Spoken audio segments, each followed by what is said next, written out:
आपने एक वीडियो बनाया है कि इस सब के दौरान जब हम डोनाल्ड ट्रंप की जिक्र कर रहे हैं, इजराइल की हम बात कर रहे हैं, ईरान की, कि पाकिस्तान जो है वो सुटेबल एंकर है फॉर इस्लामिक फ्रेमवर्क, तो क्या इस्लामिक नेशंस की आप बात कर रहे हैं? और पाकिस्तान के बारे में तो पिछले दिनों खबरें ये छप रही थी कि वो इतने क्राइसिस में है कि बैलेंस नहीं कर पा रहा है। इधर जब हुतीज ने हमला किया सऊदी अरब के ऊपर, और अगर सऊदी अरब वापस हमला करता है ईरान के ऊपर, और ईरान यानी हुतीज का हमला माना जाएगा कि ईरान का हमला हो रहा है सऊदी अरब के ऊपर, तो पाकिस्तान तो इतने क्राइसिस के सिचुएशन में फंसा हुआ है, वो जो तराजू लेके बैठा है वो अक्सर ही हिला जा रहा है, तो वो ऐसे में कहां लीडर बन जाएगा? आप कह रहे हैं कौन से फ्रेमवर्क की बात? तक पाकिस्तान है, पाकिस्तान इकलौता मुल्क है जिसके पास ऐसी काबिलियत है कि वो एंकर हो सकता है इस्लामिक फ्रेमवर्क का। पहले तो उसका मतलब क्या है, इस्लामिक फ्रेमवर्क का मतलब ही क्या है, ये देखिए है कि सऊदीज ने एक डिफेंस एग्रीमेंट करा पाकिस्तान के साथ, कतर भी बात कर रहा है वैसे एग्रीमेंट की, आज कुवैत भी वही बात कर रहा है वैसे एग्रीमेंट की। तो पाकिस्तान ही एक ऐसा मुल्क है जो रिप्लेस कर सकता है सिक्योरिटी को for the GCC countries once the American basis हट जाती है। वो क्यों? वो देखिए सुनिए, पाकिस्तान वो कंट्री है जो ओआईसी की 57 कंट्रीज हैं, उनके वेस्ट एशिया में जो ओआईसी की कंट्रीज हैं सबके साथ रिश्ते अच्छे हैं। पाकिस्तान वो कंट्री है जो आज मल्टीपोलर वर्ल्ड में तीनों बड़ी ताकतें पाकिस्तान से बात करना चाहती हैं। पाकिस्तान वो मुल्क है जिसकी जो कन्वेंशनल कैपेबिलिटीज है, जहां तक वेस्ट का ताल्लुक है, जहां तक वेस्ट एशिया का ताल्लुक है, अमेरिका का ताल्लुक है, दे आर क्रेडिबल, वो बहुत अच्छी है। ये आप समझने की कोशिश करिए। वहां पर सब पढ़े लिखे लोग हैं ईरान में। ईरान से मैं कंपेयर नहीं कर रहा हूं, मैं सिर्फ आपसे ये अर्ज कर रहा हूं, पाकिस्तान के पास आज जो अपॉर्चुनिटीज हैं और वो कम नहीं हुई हैं, वो बड़ी हैं। इस जंग में और बढ़ी है उसके जी हाँ, पहले फैसिलिटेटर था, उससे मीडिएटर बना, उसके बाद रीजनल पावर बना, आज वो एंकर है इस्लामिक फ्रेमवर्क का। तो आप न्यूक्लियर की तरह इस बात को मानिएगा, क्योंकि जैसे न्यूक्लियर सिविलाइजेशन को तबाही दे सकता है ह्यूमैनिटी को, वैसे ही पानी ह्यूमैनिटी को अफेक्ट करता है। और अगर कल मानिए कि इसके ऊपर अगर जंग होती है तो उस जंग में चीन भी शामिल होगा डायरेक्टली। ये आप इस बात को समझिएगा। आप ये कह रहे हैं कि पानी के ऊपर बाकायदा युद्ध हो सकता है, जंग हो सकती है। जी हाँ, मैं और हिंदुस्तान और पाकिस्तान के बीच, और अगर जंग होती है तो उसमें चीन भी उसका पार्ट बन जाएगा। जब टेररिज्म पे जंग हुई थी, ऑपरेशन सिंदूर हुआ था, उस समय चीन डायरेक्टली शामिल नहीं हुआ था, मदद कर रहा था। मैं आपसे ये कह रहा हूं, और ये एक इशू है जो मुझे रात को बहुत चिंता कर, I get worried because I know that water wars can turn into a hot war, और उस वॉर के अंदर China will get directly involve, क्योंकि वजूद का सवाल है, पानी वजूद है। अरे साहब, पानी की बात है जो खत्म नहीं हो रही है। ये फरवरी के आखिर में शुरू हुई 28 फरवरी से, और अब देखिए जुलाई खत्म होने वाला है। इस जंग को आप किस तरह से देखते हैं? और ये जो खबर है कि यूनाइटेड स्टेट्स की जो आर्मी है वो आईडीएफ के साथ मर्ज करेगी, इसको हम किस तरह से समझें? देखिए, first of all thank you, आपने मुझे अपने चैनल पे बुलाया। ये दो अलग अलग खबरें हैं तो इनको अलग अलग समझ लेते हैं। जो आप कह रही हैं कि 28 फरवरी को जंग शुरू हुई थी, तो वो जो जंग थी वो थी एयर वॉर, एयर कैंपेन थी अमेरिका की, जो तकरीबन 40 दिन चली, और 11 अप्रैल को हम वहाँ इस्लामाबाद मीटिंग हुई, वो तब तक वहाँ चली। खास बात इस जंग की क्या थी कि 28 फरवरी को अमेरिका और इजराइल ने अग्रेशन किया, लड़ाई करी ईरान के ऊपर, और 2 मार्च को ईरान ने स्ट्रेट ऑफ हॉर्मुज़ को बंद कर दिया। तो पहली बात तो हमें यह समझनी है, जो लड़ाई अमेरिका की नहीं थी वो 2 मार्च के बाद अमेरिका की लड़ाई बन गई। वो क्यों बन गई? क्योंकि अब मुद्दा आता है पेट्रो डॉलर्स का। ये अब मैं थोड़ा सा बताता हूँ इसको। तो ये पहला फेज था 40 दिन का। उसके बाद हम जानते हैं जो वहाँ इस्लामाबाद में मीटिंग हुई वो सिर्फ 21 घंटे की हुई, और उसके इमीडिएटली बाद जो है 13 अप्रैल को ही प्रेसिडेंट ट्रंप ने नेवल ब्लॉकेड लगा दिया, क्योंकि एयर वॉर से कुछ हो नहीं रहा था, तो वहाँ नेवल ब्लॉकेड लगा के रख दिया। अच्छा, उसके बाद क्या हुआ? ये नेवल ब्लॉकेड से भी कुछ नहीं हुआ। फाइनली हमने क्या देखा कि पाकिस्तान और कतर ने भी किया काम, पर Pakistan was the main mediator. तो दोनों साइड से बात कर रहे थे, बिकॉज दोनों साइड एक दूसरे से बात नहीं कर रहे थे। तो उसके बाद फिर 17 जून को हमने देखा कि वो एमओयू साइन हो गया। तो एमओयू बहुत क्लियर है कि क्या उसमें क्या क्या होना है। एमओयू की एक खास बात बिल्कुल साफ लिखी गई है कि जो स्ट्रेट ऑफ हॉर्मुज़ है उसकी सिक्योरिटी जो है वो ईरान की रिस्पॉन्सिबिलिटी होगी और अमेरिका की नहीं होगी। तो उसके बाद साइन किया है प्रेसिडेंट ट्रंप ने खुद, पर उसमें अब फिर अमेरिका में क्रिटिसिज्म शुरू हो गया कि साहब आपने जो है बहुत ज्यादा दे दिया ईरान को उस 14 पॉइंट्स के अंदर। तो वो देना था ही, क्योंकि जंग ईरान जीत चुका था, तो जो ईरान की शर्तें थी उन्होंने वो पूरी की पूरी रख दी। अब जो है वो 7-8 को फिर से साइन करने के बावजूद प्रेसिडेंट ट्रंप ने फिर से लड़ाई शुरू कर दी। तो अब सवाल उठता है कि अब लड़ाई किस बात की हो रही है, ये सबसे बड़ा इशू है। तो जहां तक देखिए, और आप बार बार ये कह चुके हैं कि ईरान जंग जीत चुका है, तो जीते हुए मुल्क को बार बार जंग में क्यों घसीटा जा रहा है? क्योंकि देखिए जो एमओयू है वो इस बात का सबूत है कि ईरान जंग जीत चुका है। वो इस बात का सबूत है क्योंकि जो सारी शर्तें हैं ईरान की वो उसके ऊपर प्रेसिडेंट ट्रंप ने दस्तखत किए हैं। दिक्कत क्या हो रही है? पेट्रो डॉलर्स की। अब पेट्रो डॉलर्स की ज़्यादा मैं डिटेल्स में नहीं जाऊंगा, सिर्फ ये बताने के लिए कि एक 1974 में एक अग्रीमेंट हुआ था जो कि अमेरिका ने किया था, पहले सऊदीज के साथ, फिर और जीसीसी कंट्रीज के साथ, फिर ओपेक के साथ। वो सिंपल टर्म्स में ये था कि आप अपना जो तेल है, ऑयल, ये गैस है, उसको आप डॉलर्स में बेचिएगा और उसके इन रिटर्न ऑफ दैट हम आपको सिक्योरिटी प्रोवाइड करेंगे, ये था। तो अगर प्रेसिडेंट ट्रंप इसको खोल ही नहीं पा रहे हैं स्ट्रेट ऑफ हॉर्मुज़ को, तो फिर तो जीसीसी कंट्रीज हैं वो सोचने लगेंगे कि हम जो है सिक्योरिटी हमें मिल नहीं रही है, तो हम डॉलर में क्यों सामान बेचें, हम क्यों ना अपनी करेंसी में बेचें, जो कि ईरान चाहता है। तो इसलिए अमेरिका के लिए स्ट्रेट ऑफ हॉर्मुज़ को फ्री करना बहुत ज़रूरी है, जो वो नहीं कर पा रहे हैं और नहीं कर पाएंगे, क्योंकि जैसे मैंने आपसे कहा था, ईरान जंग जीत चुका है। तो अब दिक्कत क्या है कि अब ईरान ने ये कहा है कि देखिए, अगर आप हम पे अटैक करते हैं या पर्शियन गल्फ में जो हमारी साइड की जो ईरान के है उस पर आप अटैक करेंगे, तो हम टिट फॉर टैट करेंगे। आपकी जो बेसिस हैं जीसीसी कंट्रीज में, हम उन पे अटैक करेंगे। और वही हो रहा है, जैसे आप बता रही हैं, अटैक हुआ है बहरीन पे, अटैक हुआ है कतर पर। अब दिक्कत क्या है कि यहाँ पर जब वो जंग हुई थी, 40 दिन की एयर वॉर हुई थी, तो जो अमेरिका के रडार्स थे और बहुत कीमती रडार्स थे, अलग अलग टाइप के सैटेलाइट कम्युनिकेशन थे, वो सब ईरान ने खत्म कर दिए हैं। तो यहाँ पर जो उनकी फौजें हैं, बेसिस, जैसे आपने, मुझे याद है कई महीने पहले आपने बोला था कि यहाँ से इनके बेसिस हट जाएंगे, तो वो हट गए हैं। अब वो हट गए हैं। अब वहां से वो बेसिस निकाल के अब वो जॉर्डन में ला रहे हैं। तो ये जो हमले हो रहे हैं अब इसलिए जॉर्डन से हो रहे हैं, और इसलिए ईरान ने जॉर्डन पर हमला किया, जहां अमेरिका का एक और फौजी मारा गया और 16 फौजी हो गए। बिल्कुल, क्योंकि जो अब क्या हो रहा है कि जो कतर है, कतर में जैसे आप जानती हैं कि अमेरिका का जो सेंट्रल कमांड है उसका हेडक्वार्टर्स है, फॉरवर्ड हेडक्वार्टर्स है, और बहरीन में 5th फ्लीट जो है अमेरिका की वो वहां पर है। अब वहां पर उनके पास रडार्स नहीं है, तो वो देख नहीं पा रहे हैं कि कहां से हमला हो रहा है, कहां से हो रहा है, रोक भी नहीं पा रहे हैं फिर इसलिए। हाँ, तो उनकी वो जो उनके इंटरसेप्टर मिसाइल्स हैं उनकी बहुत कमी तो है। अगर मैं आपकी बात को आसानी से दर्शकों को समझाऊं कि इस जंग को जीतने के बाद अभी अमेरिका फिर भी हमले कर रहा है ईरान पर, क्योंकि वो चाहता है कि ईरान के कब्जे से हॉर्मुज़ को आजाद कराया जाए। बिल्कुल, आप यकीन जानिए, जिस वक्त मैं ईरान के रास्ते में थी और मस्कत से जब ईरान सफर कर रही थी, तो उसी वक्त हमने वहीं गल्फ ऑफ ओमान में, हॉर्मुज़ है, रोंगटे खड़े हो गए और सारे लोग उस वक्त उस एयरप्लेन में जाके खिड़कियों में देखने लगे कि देखें तो आखिर कि वो हॉर्मुज़ क्या चीज है।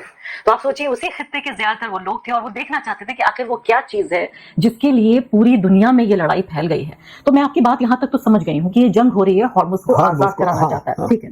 अब अगली बात मुझे ये बताइए कि अभी तक तो ये अंडरस्टैंडिंग थी, खुद अमेरिका के वाइस प्रेसिडेंट की तरफ से तमाम तरह के बयान आ रहे थे कि अब अकेला साथी बचा है यूएस इजराइल का, इजराइल सबसे ज्यादा अलोकप्रिय, अनपॉपुलर हो चुका है।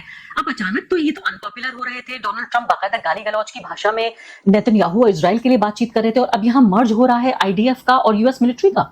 हाँ, तो अभी क्या हुआ है कि जो इनका हर साल पेंटागन का बजट होता है, जिसको बोलते हैं नेशनल डिफेंस ऑथराइजेशन एक्ट, उसके तहत जो पीट हेग्सेथ हैं, जो कि सेक्रेटरी ऑफ वॉर हैं अमेरिका के, तो उन्होंने भी अपने बयान दिए हैं, जहां उन्होंने इस साल के लिए बजट काफ़ी मांगा है, $1.15 ट्रिलियन मांगा है।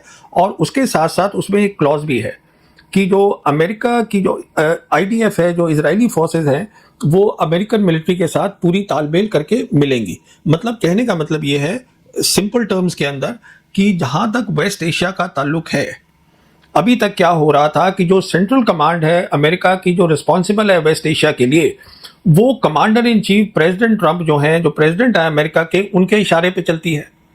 अब अगर ये हो जाता है, जो कि हाउस में पास हो चुका है, अब ये जाएगा सेनेट में, वहां पर उसका क्या होगा, नतीजा क्या निकलेगा, वो हमें देखना है। पर नतीजा के अलावा ये बात एक साबित हो जाती है कि आज इतनी पकड़ है इजराइल लॉबी की अमेरिका के अंदर कि ये बात यहां तक पहुंच गई। आप इस बात को समझने की कोशिश करिए। डोनाल्ड ट्रंप यानी प्रेसिडेंट और वाइस प्रेसिडेंट से भी ज्यादा मजबूत है इजरायली लॉबी इन अमेरिका। कहने का मतलब ये है, इसका जो इसका मतलब है वो ये है कि जो सेंट्रल कमांड है और जो उनकी इंटेलिजेंस एजेंसीज हैं, जहां तक वेस्ट एशिया का ताल्लुक है, वो इजरायली प्राइम मिनिस्टर के अंडर काम करेंगे, वाह, और ना कि प्रेसिडेंट ऑफ अमेरिका के अंडर इन वेस्ट एशिया। अगर ये हो जाता है, US military Israeli prime minister के अंडर काम करेगी। जी हाँ, क्योंकि वो दोनों का मर्जर हो गया है। उनकी जो इंटेलिजेंस एजेंसीज हैं वो उनका मर्जर हो जाएगा। That means the commander in chief for West Asia, if this happens, अभी हुआ नहीं है, it will be the Israeli prime minister. अगर सेनेट डिक्लेयर कर देता है, जी हाँ, अगर वो हो जाता तो फिर इसका मतलब क्या मैं बताऊं, जो 51st कंट्री की बात जो करते रहते हैं, स्टेट की बात जो करते रहते हैं, डोनाल्ड ट्रंप की कनाडा को बना लेंगे, किसी और को बना लेंगे, तो क्या इजराइल इनका 51वां राज्य बन जाएगा? नहीं, देखिए, वो एक अलग कहानी है। मेन बात क्या है कि तो अभी प्रेसिडेंट ट्रंप वेस्ट एशिया छोड़ ही नहीं सकते, ओह। लड़ाई हारने के बाद भी, जैसे मैं आपसे बता रहा था, मसला पेट्रो डॉलर्स का है। ओहो, तो उनको इजराइल चाहिए। देखिए, पेट्रो डॉलर्स का सीधे मतलब ये होता है कि जितने भी कंट्रीज हैं दुनिया की जिनको वहां से तेल चाहिए था वेस्ट एशिया से, क्योंकि 20% of the oil and gas and other things also, petrochemicals, derivatives जो फर्टिलाइजर में काम होते हैं, वो सब स्टेट ऑफ हॉर्मुज़ से जाते हैं। तो वो सब कंट्रीज जो थी वो यूएस ट्रेजरी बॉन्ड्स खरीदती थी। तो वो डेट जो था, अमेरिका अपना डेट उनको सेल कर देता था because of the petro dollar deal जो हो रखी थी। आज उनका डेट बहुत बढ़ चुका है, $39 ट्रिलियन का डेट है। जीडीपी सिर्फ $32 ट्रिलियन की है, जो कि डेट से कम है। कहने का मतलब ये है कि अमेरिका जो है, अब खतरा ये आ गया है कि जो पूरा एम्पायर है अमेरिका का, जो दो बड़ी बड़ी पिलर्स पे खड़ा है। पहला पिलर है that US dollar should be the reserve currency of the world, and the second pillar is America should be able to fund its military basis across the globe. उन दोनों पे शक आ गया है, इसलिए स्ट्रेट ऑफ हॉर्मुज़ खोलना जरूरी है प्रेसिडेंट ट्रंप के लिए। तो अब क्या है कि जहां तक इजराइल लॉबी का ताल्लुक है, इजराइल लॉबी का आज इतना ज्यादा दबाव है वॉशिंगटन के अंदर, उनकी यूएस कांग्रेस में, कि हाउस ऑफ रिप्रेजेंटेटिव ने इसको क्लियर कर दिया है कि हाँ, दोनों का मर्जर होना चाहिए फॉर वेस्ट एशिया। ये बहुत ही हैरानी करने वाली बात है। और ईरान को इसको किस तरह से देखना चाहिए? देखिए, ईरान का जहां तक ताल्लुक है, ईरान बहुत क्लियर है। जैसे मैंने आपसे बताया है कि इराक जो है, कतर है, और जो बहरीन है, अभी कुवैत है, ये सारे जो जीसीसी कंट्रीज है, ये सारी कंट्रीज से अगर यूएस बेसिस हट जाती हैं, जो लग रहा है हो रही हैं, जो कि आर्टिकल 4 भी है एमओयू का। अगर आप आर्टिकल 4 देखिए एमओयू का, तो वो साफ कहता है कि the American should remove their forces, जो ईरान की प्रॉक्सिमिटी से, मतलब नजदीक ईरान के, 30 days after the final deal, मतलब 90 दिन में साइनिंग के बाद हो जाना चाहिए। उसका क्या मतलब होता है? अगर ये हो जाता है तो फिर वो जीसीसी कंट्रीज सोचने लगेंगी कि देखिए, ना तो अमेरिकन हमें सिक्योरिटी दे पा रहे हैं, ना वो स्ट्रेट ऑफ हॉर्मुज़ खोल पा रहे हैं, तो हम क्यों पेट्रो डॉलर्स में कर रहे हैं अपना जो डीलिंग्स है, तो सारी जो ताकत है अमेरिका की, इकोनॉमिक पावर, तो हम लोकल करेंसी में क्यों ना करें? इसका मतलब ईरान जो चाहता है रीजनल ऑर्डर, रीजनल फ्रेमवर्क, वो रियलिटी बन जाएगा। और फ्रेमवर्क से मुझे याद आया कि हम यहाँ जिक्र पाकिस्तान का भी करेंगे, हम इंडस वाटर ट्रीटी का भी हम जिक्र करेंगे।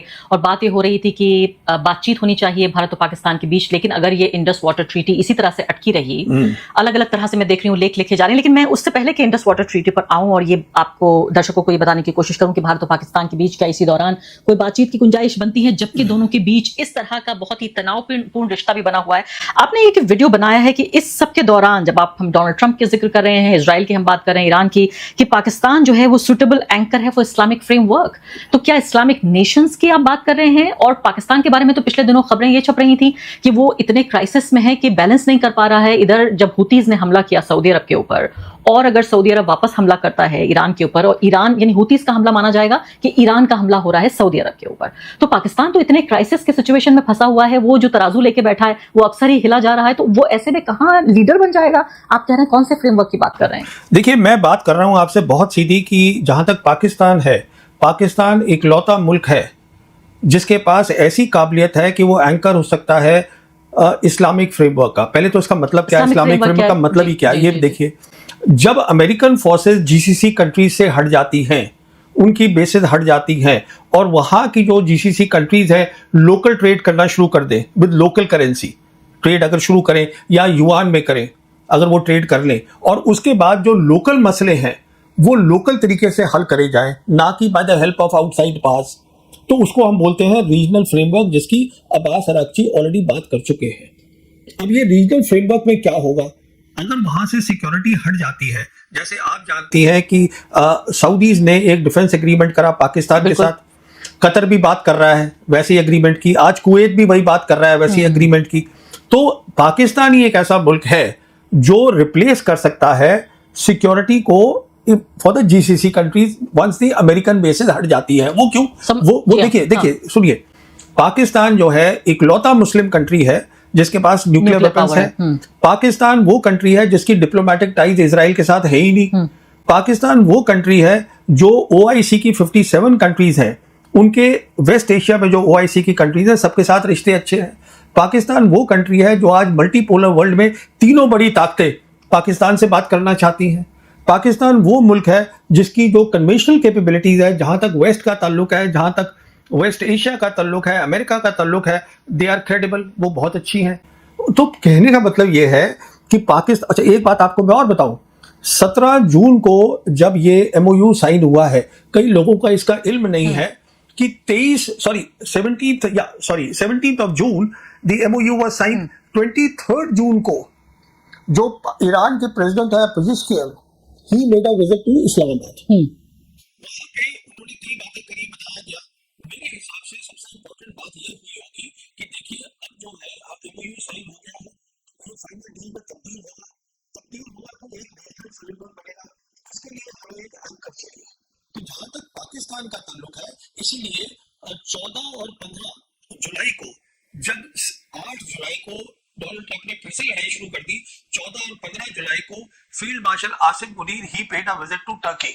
हाँ, वो भी हमें मालूम है, रिपोर्ट किया था वहां पर टर्की प्रेसिडेंट खुद उनको रिसीव भी किया। हाँ। So they have discussed various, because they have, आपकी बात मैं समझ रही हूँ। आप जो जिस तरह से ये पूरा नक्शा आप खींच रहे हैं, अगर पाकिस्तान वाकई इतना अहम मुल्क है तो इस सबको वो अपनी एक इकोनॉमिक स्टेबिलिटी के लिए इस्तेमाल क्यों नहीं कर पाता? क्योंकि अभी भी देखिए आप, इस पूरे जंग के दौरान भी UAE ने इस बात को लेकर धमकी दे दी कि हम पैसे आपसे वापस ले लेंगे जो हमने आपको लोन दिया है। सऊदी अरब और पाकिस्तान के बीच भी सारा का सारा कर्ज को लेकर ही पूरा ये मामला है कि किस तरह से जो पाकिस्तान है वो सऊदी की जो आर्मी है उसको ट्रेन भी करता है। इनके बीच डील भी इस तरह की हुई कि अगर एक पे हमला होता है तो दूसरे पे हमला माना जाएगा, जिसको काफी मजबूत डील माना गया। और इसीलिए तो इतना परेशान है पाकिस्तान के, इधर तो उसको सऊदी अरब को संभालना है जिससे उसको पैसा मिलता है और जिसके साथ उसकी डील हुई है, और दूसरी तरफ डोनाल्ड ट्रंप, दोनों एक दूसरे के आमने सामने हैं। डोनाल्ड ट्रंप यानी इधर ईरान को संभाले तो सऊदी परेशान, सऊदी को संभाले तो इधर अमेरिका परेशान। इसको मैं सिंप्लीफाई कर देता हूँ, आपकी बात को मैं सिंपल टर्म्स में बता देता हूँ क्या है।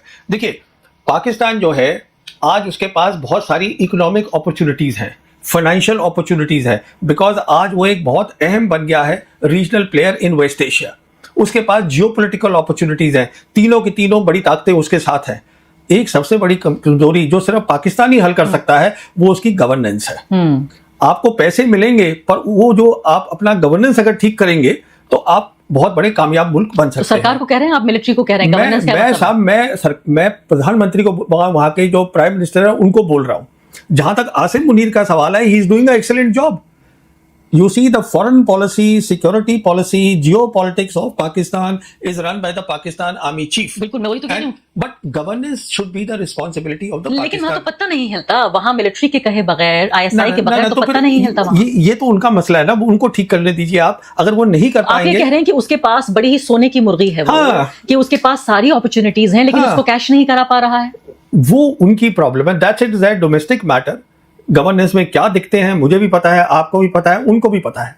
इतनी गरीबी है कि हर चीज के लिए वहां राइट हो जाते हैं, आटे को लेकर, अंडे को लेकर। वो उनकी गवर्नेंस का इशू है, दे हैव टू रिजॉल्व। अगर वो कर लेंगे तो वो एक काफी अच्छी, देखिए आज उनकी, क्योंकि मैं आपको कंपेयर करके बताती हूँ। देखिए अभी ताजा ईरान से लौटी हूँ और ईरान ने जो प्रोग्रेस की है, मतलब जिससे मैं कहती हूँ कि अगर आप बुराई भी करना चाहें उस देश की तो नहीं कर पाएंगे। उनका आप ये देखिए कि पूरा ट्रेन नेटवर्क उन्होंने जो तैयार किया है, साइंटिस्टों की फौज खड़ी कर दी है, इंफ्रास्ट्रक्चर इस तरह का, ऐसे ऐसे पुल बना रहे हैं, वहां की औरतें बना रही हैं पुल। लेकिन यही अगर आप पाकिस्तान में देखें तो जो हमारे पास रेलवे है वो उनके पास भी थी, उन्होंने तो खत्म ही कर दिया। अंग्रेजों ने जो रेल बनाई उसको भी तबाह कर दिया। मैं वही आपसे कह रहा हूं, अभी जैसे CPEC उनके पास आया था, आज वो बात कर रहे हैं CPEC 2 की बात हो रही है। तो अभी बहुत सारी रिपोर्ट्स आई हैं कि वो CPEC 1 था जिसमें इंफ्रास्ट्रक्चर बनना था, फॉर वेरियस रीजन वो कहीं पे कमी पेशी रह गई। ये सब गवर्नेंस की बातें तो होगा डेवलपमेंट। जहां तक ईरान का ताल्लुक है, आप देखिए ईरान से तो कंपेयर ना ही करें तो बेहतर है, क्योंकि ईरान एक अलग टाइप का मुल्क है जिसकी आपको शायद आपके दर्शकों को मालूम नहीं होगा, उनकी GDP सिर्फ 300 बिलियन है। वो लड़ाई कर रहे हैं एक ऐसे मुल्क के साथ जिसकी 32 ट्रिलियन है। वाह, ये आप समझने की कोशिश करिए। वहां पर सब पढ़े लिखे लोग हैं ईरान में। ईरान से मैं कंपेयर नहीं कर रहा हूं, मैं सिर्फ आपसे ये अर्ज कर रहा हूं, पाकिस्तान के पास आज जो अपॉर्चुनिटीज हैं और वो कम नहीं हुई हैं, वो बड़ी हैं। इस जंग में और बड़ी हैं। जी हाँ, पहले फैसिलिटेटर था, उससे मीडिएटर बना, उसके बाद रीजनल पावर बना, आज वो एंकर है इस्लामिक फ्रेमवर्क का। इतनी तरक्की कर गया है पाकिस्तान जियोपॉलिटिक्स में, फॉरेन पॉलिसी में, सिक्योरिटी पॉलिसी में, all because of the GHQ। लेकिन उनके सिटीजन्स को कुछ नहीं मिल पा रहा, तो दैट इज द गवर्नेंस की प्रॉब्लम है। तो उसके ऊपर GHQ का देखिए, GHQ का क्या रोल है गवर्नेंस में, I don't want to go into that. GHQ का मैं एक आपको बता दूं, फॉरेन पॉलिसी, सिक्योरिटी पॉलिसी में they have done a excellent job and they have a very good understanding of how the world is changing. अभी एक और खबर छपी है एएनआई में, इससे पहले कि मैं आगे बढ़ूं और इंडस वाटर ट्रीटी पे मैं बातचीत करूं, एएनआई ने खबर छापी है और अहम खबर है ये, क्योंकि पाकिस्तान को यही माना जा रहा है कि हर जगह तराजू बन के घूम रहा है कि इधर भी इसको संभालना है, उधर भी उसको संभालना है, कि सऊदी अरब ईरान के बीच इन्होंने एक डील कराई और ये बताया जा रहा है कई महीने पुरानी बात है ये, अभी इसको ये लीक हुई है खबर, जिसमें बाकायदा वहां के दोनों देशों के डिप्लोमेट्स ने इस बात को कंफर्म किया है कि पाकिस्तान के आर्मी चीफ आसिम मुनीर ने एक प्राइवेट ऑयल डील को ईरान में, जो डिप्लोमेट्स के बीच डील थी, उसको इस्तेमाल किया सऊदी अरब को बचाने के लिए ईरान के अटैक से। एएनआई ने अभी ये खबर छापी है, इसके बारे में आपका क्या कहना है? देखिए, ये जो खबरें छपती हैं, मैं अपनी एनालिसिस करता हूं फैक्ट्स पर। I don't go bye there reports. मैं ज्यादा इनको अहमियत देता नहीं हूं, पर मैं आपको सिर्फ इतना बताना चाहूंगा कि आज जो है पाकिस्तान जो पब्लिकली कह रहा है वो एक बात है, अदरवाइज पाकिस्तान जो बैकडोर में या मतलब पब्लिक के उसमें नहीं बोल रहा है, सऊदी से, ईरान से, वो सब पाकिस्तान की बात मान रहे हैं और इज्जत कर रहे हैं। मैं ये आपसे कहने की कोशिश कर रहा हूं, क्योंकि ईरान को भी देखिए, एमओयू जो है, एमओयू को उन्होंने नाम ही दिया है इस्लामाबाद एमओयू। वो इस्लामाबाद की ख्वाहिश से हुआ है, क्योंकि वो उनके यहाँ हो रहा था। ईरान देखिए, वो डेस्टिनेशन था, तो इसलिए इस्लामाबाद बन गया। नहीं, ईरान वो मुल्क नहीं है। ईरान जो है इमोटिव तरीके से फॉरेन पॉलिसी नहीं चलाएगा। नहीं, उन्होंने फिर जो डेलीगेशन गया, जो फ्यूनरल में अयतुल्ला अली खामनेई के फ्यूनरल में जो पाकिस्तान से डेलीगेशन गया, उसको भी अलग ही इज्जत दी। और इतना हाई पावर डेलीगेशन के आर्मी चीफ और प्राइम मिनिस्टर दोनों ही पहुंच गए। वही तो आपसे कह रहा हूं ना। अभी एक और खबर आई थी कि उनके जो ईरान के इंटीरियर मिनिस्टर है, वो भी 2 दिन पहले इस्लामाबाद में थे। तो ठीक है, इंटीरियर मिनिस्टर है तो वो बॉर्डर की भी बात हुई, लेकिन इस सबके अलावा इन्हें जरूरत भी है। जैसे ईरान जो है बिजली भेजता है पाकिस्तान को, ये उनकी बराबर डील है, क्योंकि देखिए पाकिस्तान, आप जो बातें कह रहे हैं सही हो सकती हैं और सही होंगी जब आप कह रहे हैं, लेकिन इसके साथ साथ अगर उनका इकोनॉमिक ढांचा देखें आप, तो वाकई पाकिस्तानी अवाम के साथ भी कितना बड़ा जुल्म है ये, कि उनकी हुकूमत इकोनॉमिकली पूरे तरीके से ढांचा चरमरा रहा है, लोगों के पास रोजगार नहीं है। आप सोचिए, इकोनॉमिक राइट्स हो रहे हैं, ज्यादातर आबादी दूसरे मुल्कों में जाके काम करती है। हमारे यहाँ क्या हो रहा है? चलिए खैर, इस सब्जेक्ट गवर्नेंस का है, समस्याएं हैं। अभी ये जो हमारे यहाँ डेमोन्स्ट्रेशन है, व्हाट इज दिस अबाउट? लेकिन ये भी तो एक अच्छी बात है, जॉब्स है, लेकिन ये अच्छी बात है लोकतंत्र। चलिए देखिए, ये बातों पे मैं गवर्नेंस पे टिप्पणी नहीं करना चाहूंगा, क्योंकि मुझे समझ है, पर ऐसी कोई डीप एक्सपर्टीज नहीं है कि मैं इस पे कमेंट करूं। अब मुझे पूछ लेने दीजिए आप, इस सब के दौरान जो हमारी विदेश नीति है खासकर, अब मोदी जी तो बहुत बिजी हो गए हैं ये कॉकरोच जनता पार्टी को संभालने में, कि भाई ये सड़कों पे आके पूरा सैलाब लाए हुए हैं, तो ऐसे में कहाँ उन्हें वक्त मिलेगा कि वो कहीं दूसरे देश भी उनको जाना होगा। मैं तो सोच रही हूँ कि इस दौरान उनके कैलेंडर में जितनी विदेश यात्राएं भी लिखी होंगी, वो सब रद्द कर रहे होंगे वो एक एक करके, क्योंकि उनके लिए बड़ा मुश्किल है देश से बाहर भी जाना। तो ये जो इंडस वाटर ट्रीटी को लेकर जो एक फांस है भारत और पाकिस्तान के बीच, पहली बात तो आप इसको किस तरह से देखते हैं? एक तरह से ये सस्पेंशन में है ये ट्रीटी, इससे पाकिस्तान को क्या नुकसान हो रहा है, और क्या भारत जायज तरीके से, चूंकि पाकिस्तान, भारत ये कहता है कि आतंकवाद भेजता है, स्पॉन्सर है टेररिज्म का भारत में, पहलगाम हुआ, इससे पहले भी बहुत सारे अटैक हो चुके हैं, पूरा इतिहास रहा है पिछले 60-70 सालों का, तो आपको क्या लगता है कि भारत जायज तरीके से इस ट्रीटी को सस्पेंशन में डाले हुए है, और या फिर आपको लगता है कि ये नाइंसाफी है और पाकिस्तान को क्या नुकसान है इससे? देखिए, जो नदियां होती हैं वो सिविलाइजेशन के साथ चलती हैं। जब हिंदुस्तान पाकिस्तान का बंटवारा हुआ तो उसका नदियों का उसमें कोई रोल नहीं था। हमने जंगें लड़ी, कभी भी इंडस वाटर ट्रीटी के ऊपर कोई भी दोनों साइड ने कुछ नहीं बोला, क्योंकि शायद हम दोनों समझ रहे थे कि हम एक ही सिविलाइजेशन है। हिंदुस्तान एक वो सिविलाइजेशन है जो एक नहीं है, वो एक रेनबो है सिविलाइजेशंस का। यहाँ पर वैदिक पीरियड है, हिंदू किंगडम्स रही हैं, मुगल एम्पायर रहा है, ब्रिटिश एम्पायर रहा है, सब रहे हैं यहाँ पर, and that is what India is.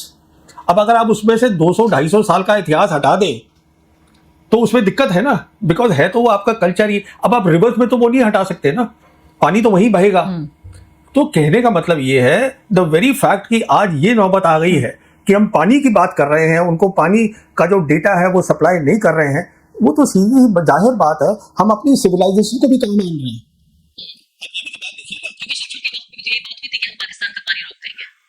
ये किसी भी सरकार ने हिंदुस्तान की पहले नहीं किया है, और हमने बहुत जंगें लड़ी है, क्योंकि ये तो देखिए, ये ट्रीटी 1960 में बनी थी और ये बात क्लियर हो गई थी कि ये रिवर्स तो सिविलाइजेशन के साथ चलती है। और मेरे हिसाब से आज जो है दुनिया में टेररिज्म, दूसरी बात मैं आपसे कहना चाहूंगा, टेररिज्म कोई इशू नहीं है। हम जाके बोलते रहते हैं, कितने लोग मानते हैं हमारी बात मुझे मालूम नहीं है, क्योंकि एविडेंस ये है कि पाकिस्तान भी बोलता है कि ये टेररिज्म कर रहे हैं हमारे ऊपर, तो वो नलीफाई हो गया। अगर सुनिए, पूरी बात सुन लीजिए। तो कहने का मतलब ये है कि टेररिज्म से जो बड़ा इशू आज बन गया है वो पानी का है। पानी का इसलिए है कि एक तो क्लाइमेट चेंज हो रहा है, नदियों के अंदर जो है मौसम बदल रहे हैं, कई चीजें हो रही हैं। इस टाइम पर डेटा शेयर करना इस टाइम पे बताना कि हम जो अपनी नदी है उसके ऊपर हम नए हाइड्रो इलेक्ट्रिक प्रोजेक्ट्स बना रहे हैं, वो क्या होगा, ये सब शेयर करना हमारे लिए जरूरी है पाकिस्तान के साथ, क्योंकि हम एक ही सिविलाइजेशन के हैं। आपकी बात दुरुस्त है बिल्कुल, लेकिन नहीं, मेरी बात हाँ ही जी, खत्म नहीं हुई, जी, आपने ये बहुत अहम बात शुरू करी है जिसको पूरा खत्म करना बहुत जरूरी है। तो कहने का मतलब यह है कि जहां तक पानी का ताल्लुक है, वहां भी जैसे आप बोल रही हैं गुर्बत है, एग्रीकल्चर वहां बहुत है, उनको जो अगर उनको आप नहीं देंगी टाइम के ऊपर तो उनके एग्रीकल्चर को प्रॉब्लम हो जाती है। अच्छा, अब इसमें चीन भी शामिल हो गया है, पर चीन जो है वो हमारी सिविलाइजेशन का नहीं है, ठीक है ना। उनकी भी एक नदी है जो उनका ब्रह्मपुत्र है, पर इंडस जो है वो आती सब वहीं से ही है, आती वहीं से है, पर ये तो हमारी सिविलाइजेशन की बात है। मेरा कहने का मतलब ये है कि जैसे दोनों मुल्क हमने तय किया था 1988 में, एक अग्रीमेंट करा था हमने, हिंदुस्तान पाकिस्तान ने, प्राइम मिनिस्टर राजीव गांधी और प्राइम मिनिस्टर बेनजीर भुट्टो ने, कि हम जो है अपनी न्यूक्लियर फैसिलिटीज की लिस्ट को 1 जनवरी हर साल एक्सचेंज करेंगे, और वो हमने फिर उसको रेटिफाई किया।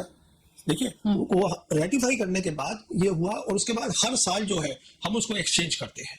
तो आप न्यूक्लियर की तरह इस बात को मानिएगा, क्योंकि जैसे न्यूक्लियर सिविलाइजेशन को तबाही दे सकता है ह्यूमैनिटी को, वैसे ही पानी ह्यूमैनिटी को अफेक्ट करता है। और अगर कल मानिए कि इसके ऊपर अगर जंग होती है तो उस जंग में चीन भी शामिल होगा डायरेक्टली।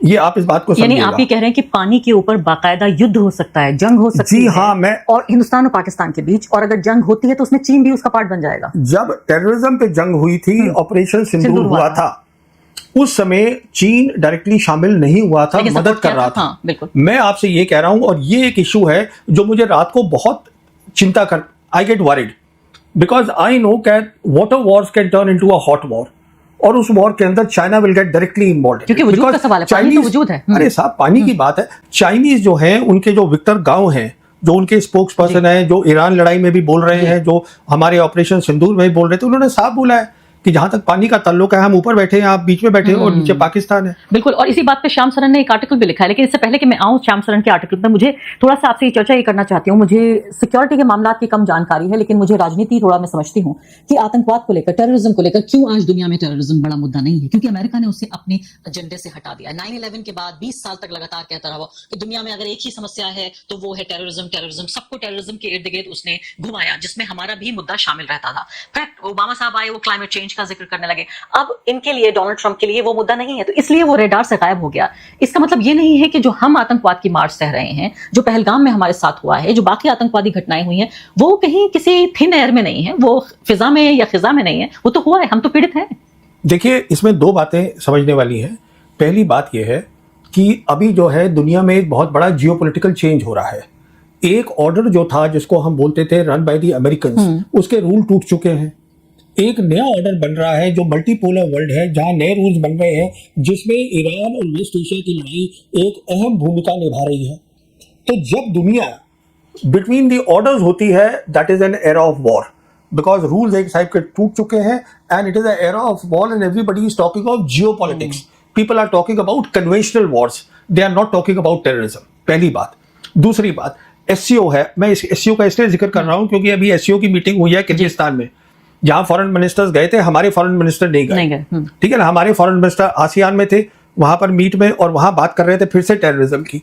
अब टेररिज्म की तो पाकिस्तान भी बात कर रहा है कि आप जो है वो बलूचीज को आप उसको कर रहे हैं, आप सपोर्ट दे रहे हैं, ये उनकी एलिगेशन है। कहने का मतलब ये है, एससीओ भी जो था, जो शुरू हुआ था एससीओ टेररिज्म को लेकर, आज एससीओ भी बात कर रहा है डेवलपमेंट की। एससीओ का पूरा ढांचा बदल गया है, मैं आपसे ये कह रहा हूं। और वो कैसे, मैं क्यों कह रहा हूं, क्योंकि 1 सितंबर 2025 को जब चाइना के अंदर एससीओ समिट हुई थी टिंजियान में, जहां प्रधानमंत्री मोदी भी गए थे, तो वहां पहली बार ये जिक्र हुआ कि एससीओ के अंदर भी 10 इयर्स डेवलपमेंट प्लान होगा, एससीओ का अपना बैंक होगा, जैसे ब्रिक्स का बैंक है।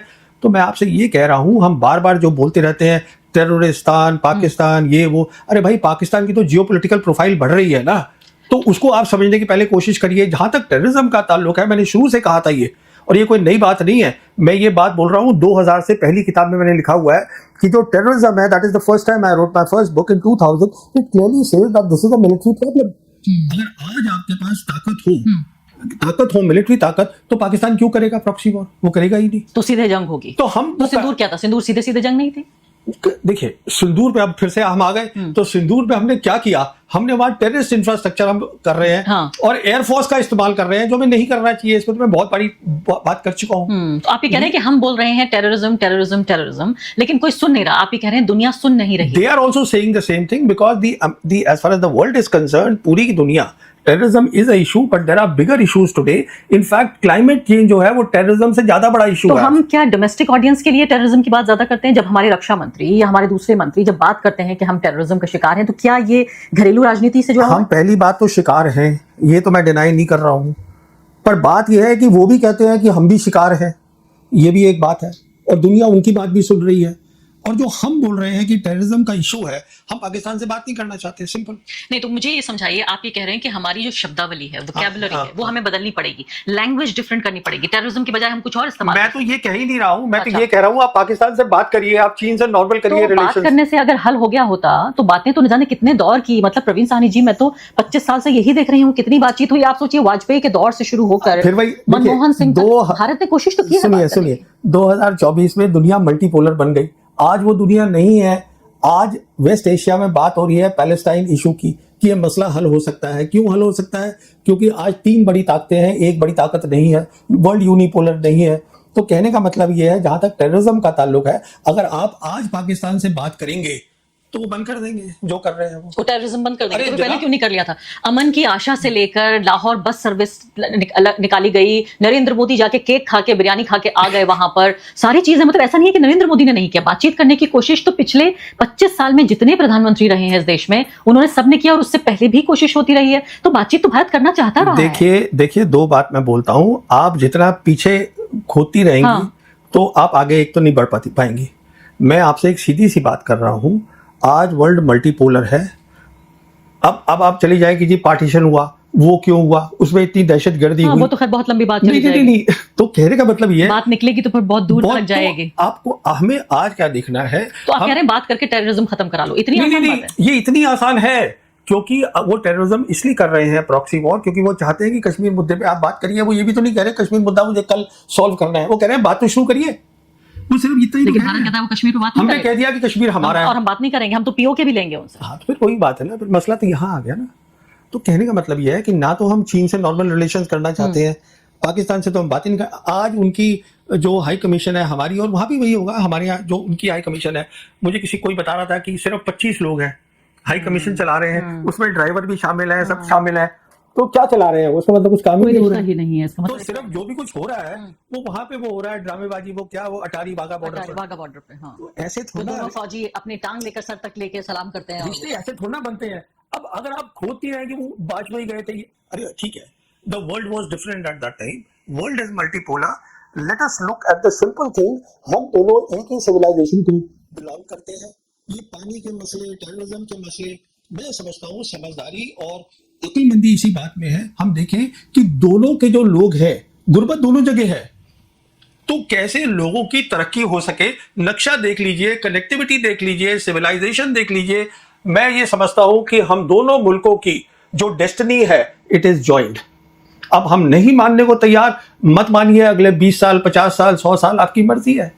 तो टेररिज्म पाकिस्तान इसलिए कर रहा है क्योंकि वो चाहता है कि भारत को बातचीत की टेबल पर लाया जाए। हाँ। अब मैं इंडस वाटर ट्रीटी का जिक्र कर लेती हूँ कि इतने इनह्यूमन एनवायरनमेंट में जहां बात हो रही है कि भाई आप किसी देश का पानी रोक देंगे, यहाँ की बात हो रही है। तो पहली बात तो आपने कहा, मैंने आपसे पूछा कि क्या जायज है पानी, हाँ जी बोलिए, या नहीं जायज है, वो सवाल, उसका जवाब भी मुझे नहीं मिला। दूसरी बड़ी बात यह है कि यहाँ 2 आर्टिकल महत्वपूर्ण छपे हैं पिछले कुछ दिनों में ही, जिसमें श्याम सरन ने कहा है कि हमारा ये दोहरा रवैया होगा अगर हम चीन उस जगह बैठा है हमारे ऊपर जहां से पानी का फ्लो वो रोक सकता है, और हम उस जगह बैठे हैं जहां हम पाकिस्तान का फ्लो रोक सकते हैं। तो अगर हम चीन से वो सहने को तैयार नहीं है तो वो दुख या वो जख्म हम पाकिस्तान को क्यों दें? ये महत्वपूर्ण बात है। लेकिन दूसरी तरफ जो सैयद अकबरुद्दीन है, जो यूनाइटेड नेशंस में भारत के परमानेंट रिप्रेजेंटेटिव रह चुके हैं और बड़े ही टॉप क्लास वो एक डिप्लोमेट माने जाते हैं, उन्होंने कहा है कि वो कहते रहेंगे इंडस वाटर ट्रीटी आप आतंकवाद पे अड़े रहिए।